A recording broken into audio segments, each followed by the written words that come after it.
I told you about a young man that lived with me for a while, and he had grown up in Iowa on a farm. His mom and dad had gone through a terrible divorce, and his mom kind of took it out on him and projected a lot of her anger on him.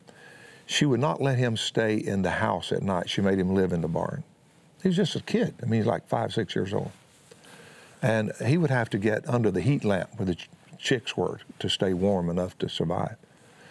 And when he was telling me about it, he said the thing that I did every morning was I always was awake at daylight. And I would see the light come on in the kitchen. And I knew the family was gathering to have breakfast. And I wanted so desperately to be in there. And a few times, the little boy went out and pulled himself up on the window ledge and looked in to see his sisters setting the table. And he said, I would look at that and I would wait and see if they would ever set one for me. But they never did.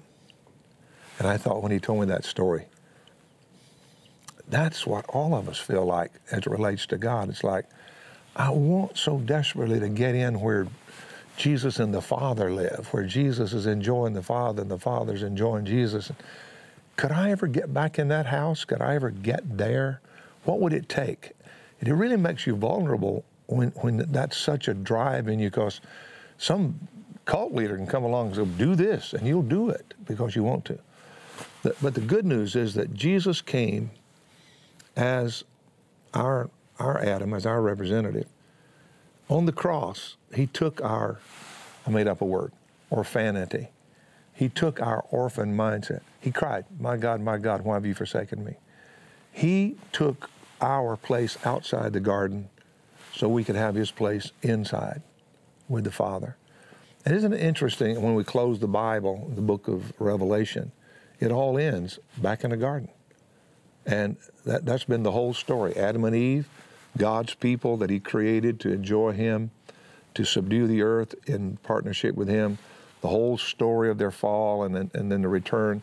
And then finally we're back with God in the garden with the stream flowing through it.